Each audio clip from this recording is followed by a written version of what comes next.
उकालो लाग्दैछु है। त्यो पछाडिको चाहिँ बौद्ध हिमाल हो, कसैले चाहिँ बुद्ध हिमाल भन्छ होइन, बौद्ध हिमाल हो त्यो। अनि यो उकालो हिँड्दैछु है। आज 2-3 दिन भयो, मौसम पनि एकदम राम्रो छ, सफा छ अहिले मौसम पनि। त्यही भएर चाहिँ यसो भिडियो खिचौँ भनेर चाहिँ म यहाँ उकालो हिँड्दैछु है। हिमाल चाहिँ एकदम सफा देखिरहेछ क्या अहिले, एकदम यस्तो राम्रो देखेछ हिमाल।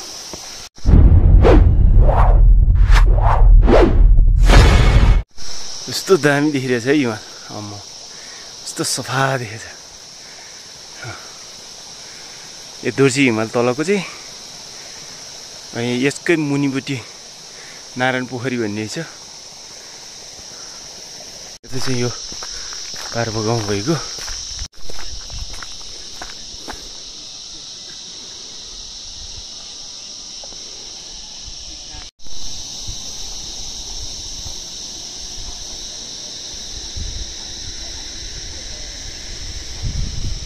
म चाहिँ त्यो उता बुद्ध पार्कतिर जाउँ भनेर चाहिँ म हिँड्दैछु है। चाहिँ म यहाँ गुम्बा छेउतिर आइपुगेछु। अनि मेरो बसाइ चाहिँ यता हो, यो पार्वो गाउँ भएको। हेलो नमस्कार, म विक्रम घले। आज चाहिँ यसो त्यहाँ खुबु बाटोमा जाउँ कि भनेर म हिँड्दैछु है। हजुरहरू यो च्यानलमा नयाँ हुनुहुन्छ भने लाइक र सब्सक्राइब, कमेन्ट, सेयर पनि गर्नु होला।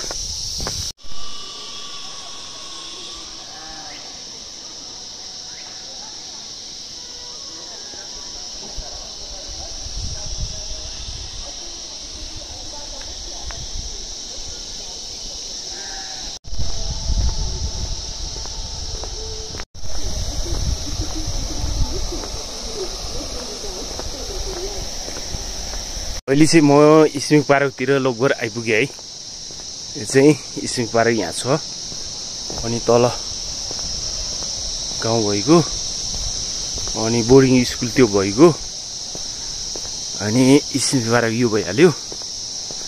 म चाहिँ यहाँ जाँदैछु, यहाँबाट चाहिँ अनि माथि बुद्ध पार्क पुग्छु।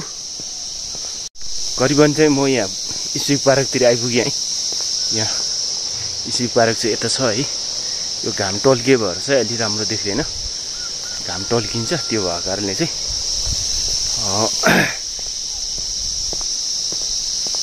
यहाँनिर एउटा अङ्कल पनि रहेछ। यस्तो घाम टल्केर केही देखिँदैन क्या, एकदम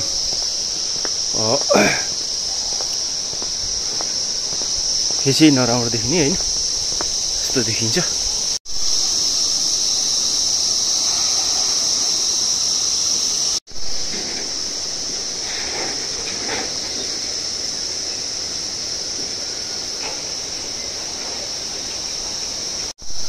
मेरो घर चाहिँ त्यो कुनामा देखिन्छ कि भनेको, घर चाहिँ नदेखिँदै रहेछ होइन,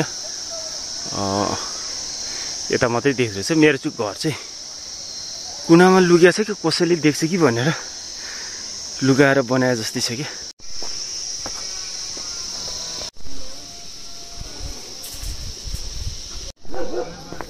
अहिले बुद्ध पार्कमा है, म चाहिँ यहाँ छु बुद्ध पार्कमा। यहाँ चाहिँ बुद्धको मूर्ति छ यहाँनिर।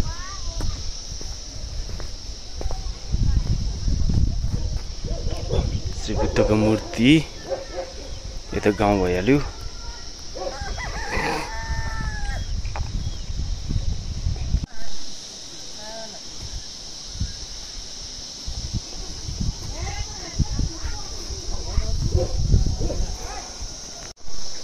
म यहाँ बुद्ध पार्कमा छु है।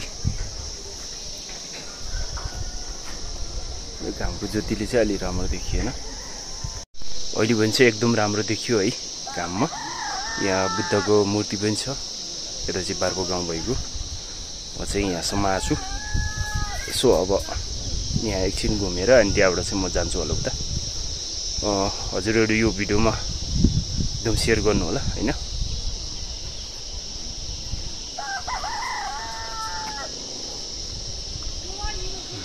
अब त्यो भ्यू टावरसम्म पनि जानु छ हैन। म चाहिँ यहाँसम्म आएँ। म चाहिँ बुद्ध पार्कमा छु है। यो मेरो पछाडिको चाहिँ बुद्ध हो। म बुद्धको चाहिँ एकदम फ्रेन्ड हो।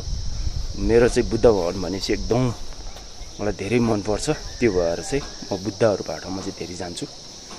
म हिन्दू धर्म मान्ने ठाउँमा चाहिँ म खासै जाँदिनँ। बुद्धको चाहिँ धेरै फ्रेन्ड हो र धेरै मनपर्छ।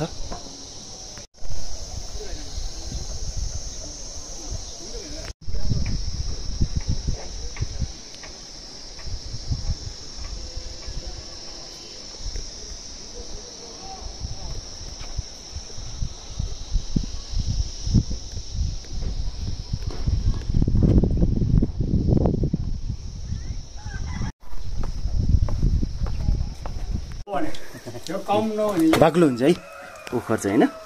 ओखर हुन्छ मिठो हुन्छ नि है। ओखर त टन्नै छ। यहाँको लोकल ओखर है यो। यहाँको लोकल ओखर हो। हजुर हजुर खाना खाएर हिँड्ने त्यहाँ उता जाउँ भनेर यसरी फुटाउने हो है।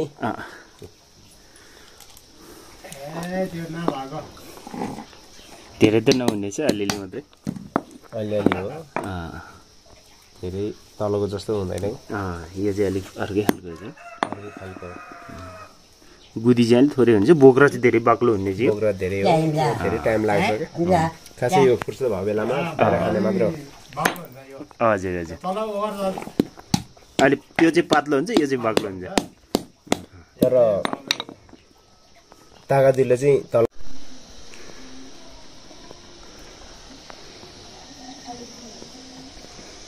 फाइनली चाहिँ हामी यो भ्यू टावरमा आइपुग्यो है।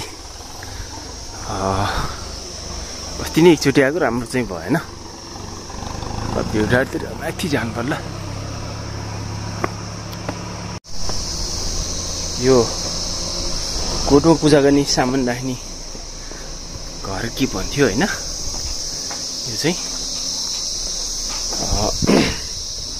यो चाहिँ यो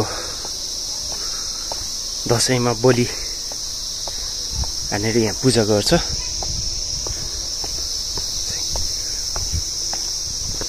अब म चाहिँ त्यो कोटतिर जाउँ है।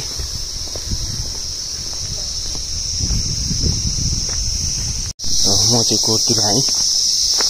यसो छिर्नु पर्यो।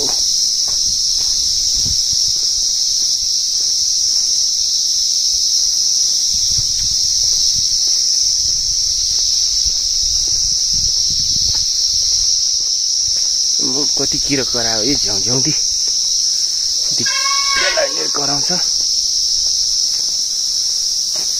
सात कन्या देवी मन्दिर भने यही हो यहाँभित्र।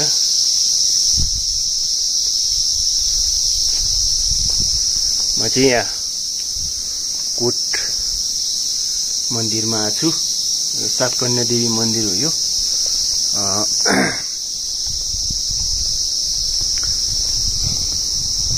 आमा र फुपूले चाहिँ अघि यहाँदेखिबाट तलबाट चाहिँ दाउरा बोकेर ल्याएर रहेछ होइन। त्यो र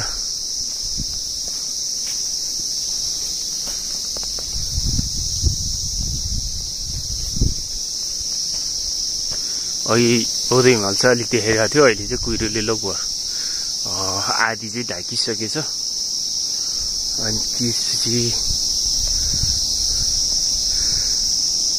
मेरो काकाको छोराले चाहिँ त्यहाँ तल कता हो त लास्ट रिङ हाल्ने ठाउँ चाहिँ कहाँ हो त्यहाँसम्म चाहिँ हालिसकेको रहेछ होइन। त्यहाँसम्म अब यो कहिलेतिरबाट चाहिँ पानी फाइनल गर्छ, उनीहरू बत्ती मौसी पुसोमा चाहिँ बत्ती तयारी हुन्छ भन्दै थियो। अनि यो भ्यू टावर भइगयो, कोट मन्दिर भइगयो।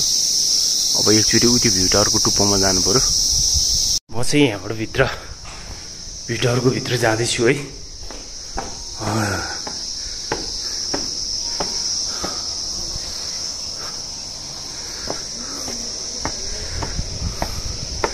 एक तला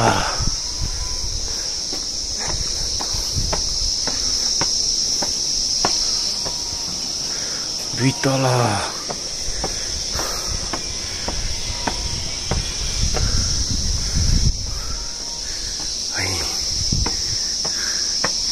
तीन तला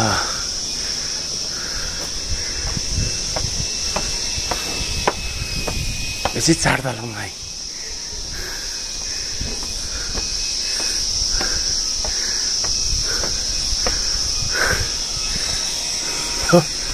म चाहिँ यहाँबाट उता जान सक्दिनँ यार, डर लाग्छ यार।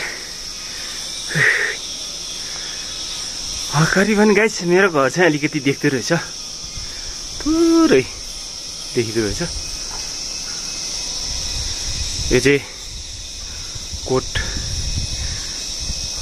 यता मन्डाडा भनेपछि माथि चाहिँ त्यो ऊ छ एउटा के अरे देउराली, सानो एउटा गुम्बा जस्तो त्यो देउराली सेतो देखिरहेछ नि, त्यो देउराली हो। अनि यता चाहिँ जम्मै सोर्ता, तल चाहिँ सोर्ता हो। सोर्ताको माथि चाहिँ मेरो घर छ। अनि यो मन्डाडा भएको, मन्डाडा यता कोट हो। म चाहिँ अघि त्यहाँदेखिबाट चाहिँ यहाँ घुमेर यहाँसम्म आएँ। अहिले बुधबार पनि एकछिन बसेँ, त्यहाँबाट यहाँ आएँ। यहाँबाट आएर म चाहिँ यहाँ भ्युटारमा आइपुगेँ है। अहिले चाहिँ यो यताको चाहिँ सब बार्पो गाउँ हो। अनि अलि भ्युटारमा बसेर चाहिँ यसो अब भिडियोहरू खिचिरहेको छु। यो चाहिँ यताको चाहिँ बार्पो गाउँ भइहाल्यो। अलि अँध्यारो देख्छ कि के कारणले हो, लाइट नपुगे जस्तो। अनि म चाहिँ यहाँ 4 तलासम्म आएँ, माथि चाहिँ आइनँ। आज चाहिँ यहाँसम्म हो मेरो चाहिँ। अब म यहाँबाट अहिले भाइ र बहिनीबाट म जान्छु, त्यसपछि घरमा जान्छु। अब बुढी चाहिँ उता यो के भन्ने ठाउँमा चाहिँ मोल बोक्न गएको छ होइन। म चाहिँ घरमा किन बसिरहनु भनेर चाहिँ यो डाँडो भन्दा नि उता हो मोल बोक्न गएको, दिदीहरूसँग उनीहरू गएको छ। म चाहिँ एक्लै यहाँ घरमा के बसिरहनु भनेर चाहिँ अनि म यहाँ सो भ्युटारतिर आएको छु। अनि यो चाहिँ बार्पो गाउँ है। यो चाहिँ ठ्याक्कै यो बार्पो गाउँ हो। बार्पो गाउँ भन्ने कि बार्पो सहर भन्ने, अहिले चाहिँ बार्पो गाउँ नै भन्छ। तर सहर जस्तै भइसक्यो है, लगभग गोर्खाको भन्दा पनि धेरै जस्तो घरहरू देखिन्छ यहाँ। पहिला यहाँ मन्डाडा मात्रै धेरै थियो, त्यसपछि फैलिँदै धेरै उता भयो घरहरू।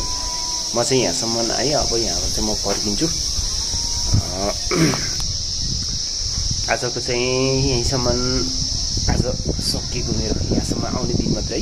अब म यहाँबाट चाहिँ फर्कियो अब चाहिँ। अनि भिडियोलाई एकदम सेयर गर्नु होला। हजुरहरू नयाँ हुनुहुन्छ च्यानललाई लाइक र सब्सक्राइब, कमेन्ट, सेयर पनि गर्नु है। तल चढ्दैछु है, ठुलो